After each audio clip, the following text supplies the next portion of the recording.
안녕하세요.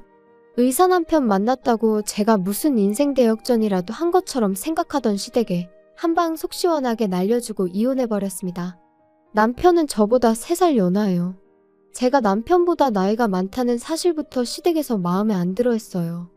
의사가 명예도 있고 돈도 잘 버는 직업이라는 건 인정합니다만 솔직히 저희 집이 그런 거 생각할 만큼 형편이 어려운 집이 아니거든요.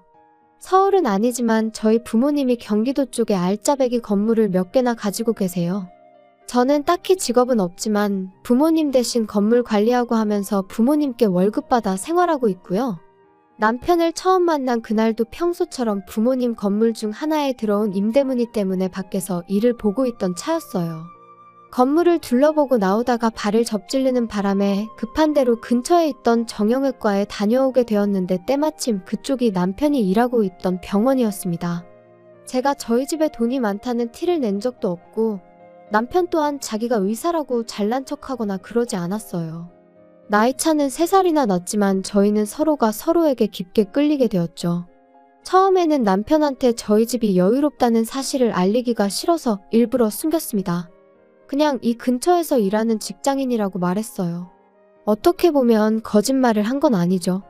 제 할일 다 하면서 부모님께 월급을 받고 있었고 첫 만남부터 우리 집 돈 많다고 티내거나 자랑할 이유도 없잖아요. 이런 제가 속물처럼 보일 수 있겠지만 이전에 연애하던 사람들 중에 사자 들어가는 전문직이 몇 명 있었는데 그때 당시 안 좋은 기억들이 너무 많아서 조심스러울 수밖에 없었습니다.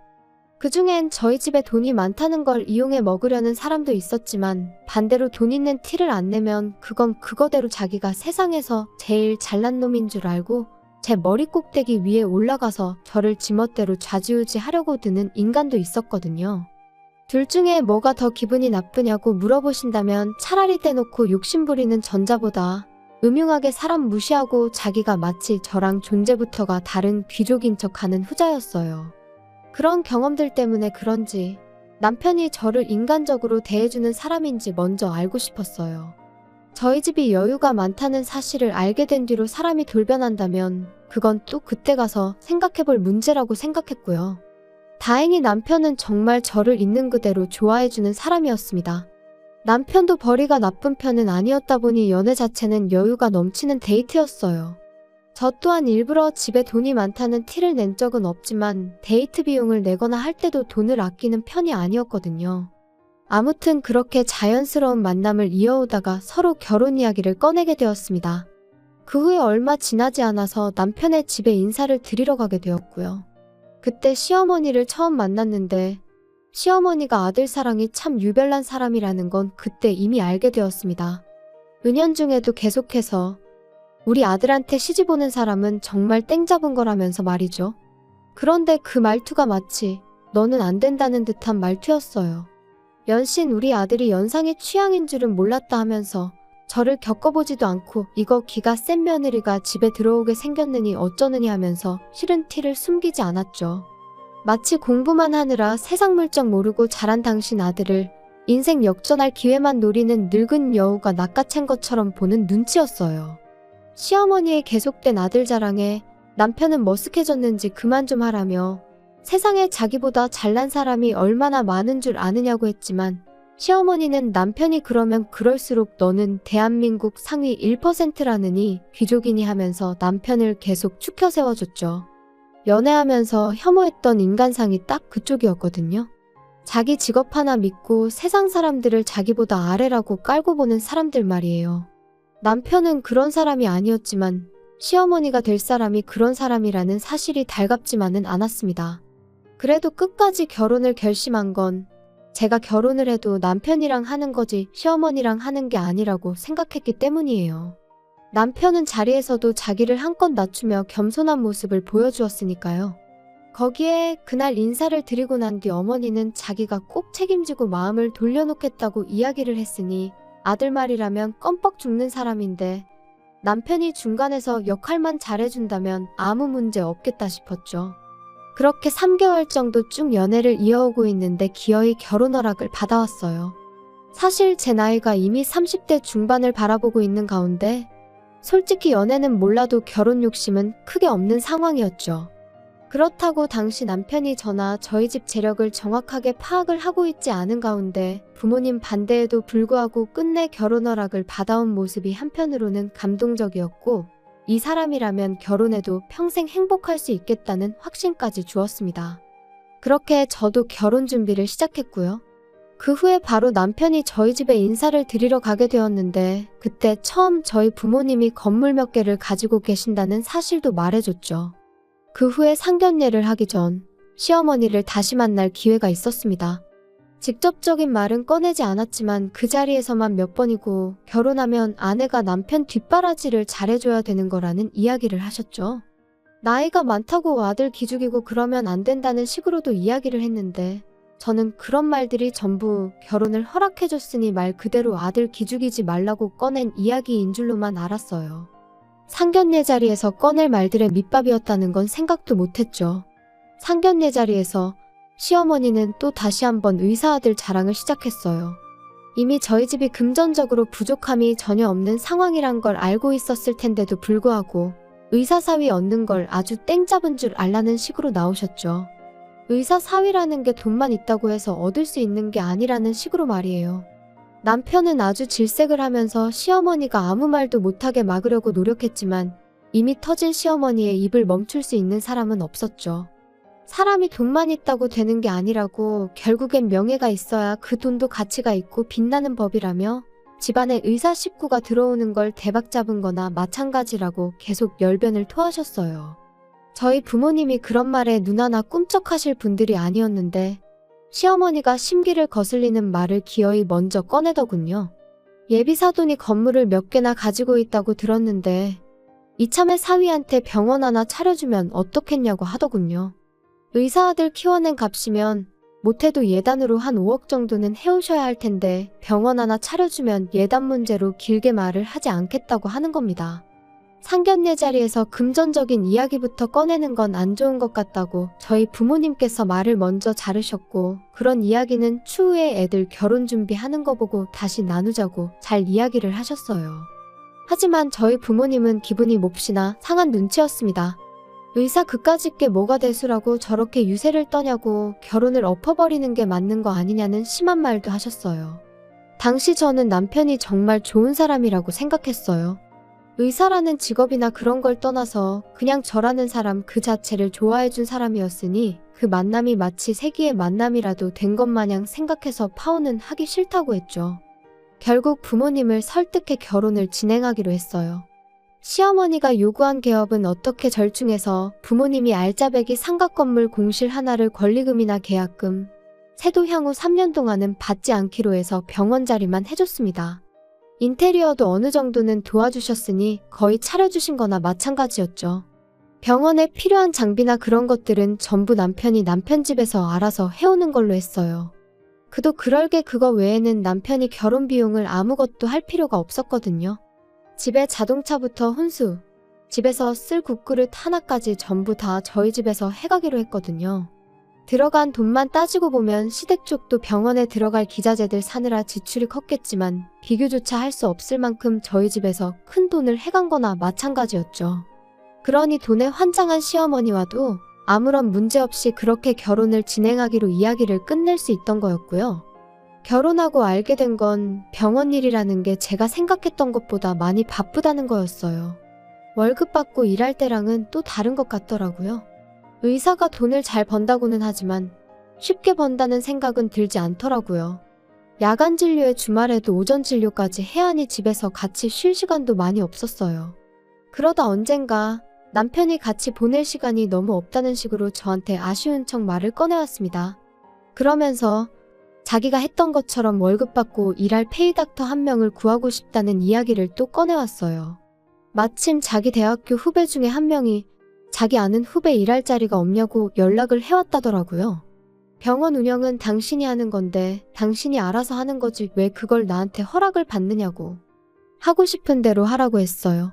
남편은 쭈뼛거리면서 당장 환자 수 생각해보면 월급까지 주기엔 적자가 나는 상황이라고 설명을 하더라고요. 끈덕지게 물고 늘어지는 게 그래도 의사가 한 명 더 있으면 환자도 더 받을 수 있고 쉬는 날도 늘어나서 장기적으로 보면 분명히 이득이라고 설명을 하는데 계속 이야기 들어보니 당분간 적자가 나는 부분을 제 돈으로 메꿔달라고 부탁하는 것처럼 보였습니다. 그걸 알게 되니 영 아니었어요. 개인 시간이 생겨서 부부끼리 시간을 보내게 되는 건 물론 장점이긴 하지만 월급 받을 때랑 다르게 이제는 자기 이름 걸고 개원까지 했는데 당장 일 시작한 지 얼마나 됐다고 벌써부터 꾀를 부리는 건가 싶었거든요. 적어도 사람을 구해 쓴다면 그건 병원벌이가 사람 월급 주고도 남을 만큼은 벌고 난 이후에 말을 꺼내는 게 순서 아니겠나요? 각자 벌이는 생활비 제외하고 알아서 관리하기로 했는데 저희가 뭐 생활비로 한 달에 몇백씩 쓰는 것도 아니고 환자도 아예 없는 게 아닌데 왜 돈이 모자란다는 소리를 하는 건가 싶었어요. 그러다 알게 된 사실인데 알고 보니 병원 장비랑 그런 걸 시댁돈으로 한 게 아니라 남편이 자기 이름으로 대출을 받아다가 마련했다는 사실을 알게 되었어요. 그러니 돈이 모자랄 수밖에요. 다른 것보다 남편이 저에게 거짓말을 했다는 사실이 믿기지가 않더군요. 그래도 최대한 좋게 해결해 보려고 했어요. 일단 남편 대출부터 해결해 주자는 생각이었습니다. 물론 그냥은 해줄 이유가 전혀 없었죠. 여기서 해결을 해준다는 건 돈을 대신 내주겠다는 게 아니고 은행 대신 돈을 빌려주겠다는 소리였어요. 그래도 은행에 비싼 이자를 내는 것보다야 남편 입장에서는 100배 1000배 좋은 조건이었을 테죠. 그리고 그렇게 한다면 남편도 대출로 나가는 부담이 적어지니 페이닥터 한 명 구해서 조금 탄력적인 스케줄로 일을 할 수 있었을 거예요. 그렇게 되면 남편이 말하던 대로 저와 함께 보내는 시간도 생기게 되는 거니 부부 사이인 저희 입장에서는 더할 나위 없이 좋은 이야기였을 거예요. 남편도 저한테 고맙다고 이야기까지 했고요. 그런데 남편이 저희 집에 차용증을 작성했다는 사실을 알게 된 시어머니한테서 연락을 받게 되었습니다. 이미 저한테 전화가 왔을 때부터 목소리만 들어도 기분이 안 좋다는 걸 알 수 있었어요. 대번에 저한테 어떻게 남편한테 차용증을 작성시킬 수 있냐고 저를 두고 돈에 미친 독한 년이라고 하더라고요. 재주는 곰이 부리고 돈은 떼놈이 번다더니 의사 아들이 죽어라고 번 돈을 차용증까지 써가며 받아가고 싶냐고 돈으로 지금 내 아들을 손바닥 위에 놓고 부려먹으려는 속셈이냐길래 아드님한테 자초지종을 제대로 들으시긴 한 거냐고 되물었어요. 기분 나쁘게 생각하실 거 전혀 없다고요. 상견례 당시에 이야기된 것과 다른 상황인데 제가 남편 얼굴 봐서 그냥 넘어가신 건 알고 계시지 않느냐 되물었죠. 정 이런 상황이 마음에 안 드신다면 돈 이야기는 없던 걸로 하겠다고 애초에 처음 이야기되었던 대로 어머님이 남편 대출금을 해결해 주시면 되는 거 아니냐고요. 어머님 돈으로 해주시면 차용증도 안 써도 되는 거 아니냐고 했더니 아무 말도 대답 못하고 가만히 있더라고요. 할 말 다 하신 거면 전화를 끊겠다 했는데 시어머니가 다짜고짜 저한테 성질을 내는 겁니다. 의사 남편, 의사 사위 얻은 게 니들 평생의 복인 줄도 모르냐고요. 병원이 있는 건물은 공실도 잘 나지 않는 거 모르냐며 우리 아들 하나가 니네 집 건물 가치를 얼마나 올려놓은 줄 아냐며 열을 올리더라고요. 병원 들어오면서 상가 계약하신 분들이 좋아한 건 사실이긴 한데 그렇다고 해서 남편 병원이 없다고 저희가 힘든 상황도 아니었거든요. 뭘 알고 떠드시라는 말이 목끝까지 차올랐지만 시어머니니까 그렇게까진 하지 않고 그냥 무시해버렸어요. 저도 어머님이랑 사이나 빠지면서까지 남편을 도와주고 싶은 생각은 없으니 차용증 건에 대해서는 제가 알아서 남편과 상의해보겠다고요. 남편이 싫다고 하면 그냥 은행빚 유지하면서 남편이 주 6일이고 낮밤 가리지 않고 쉬는 날도 없이 사람 구할 만큼 여력이 생길 때까지 혼자 개고생하면 되는 거 아니겠냐 하고 전화 끊어버렸어요. 그날 저녁 남편이 시어머니랑 통화라도 한 건지 집에 오자마자 저한테 사과부터 하더라고요. 어머니한테는 자기가 잘 설명할 테니 저보고 기분 풀라고 저를 달래주길래 나를 달랠 생각 하지 말고 어머님하고나 이야기하라 그랬어요. 남편은 제 앞에서 떳떳하게 전화하면 될 걸 가지고 괜히 제 눈치를 보면서 서재로 쓰고 있던 방으로 가서 문까지 닫아놓고 전화를 하더군요. 무슨 작당 모의를 하려나 싶었어요. 집안일을 하나도 안 하는 남편이었다 보니 베란다에만 가도 방 안에서 나는 소리가 들린다는 사실을 알 리가 없었죠.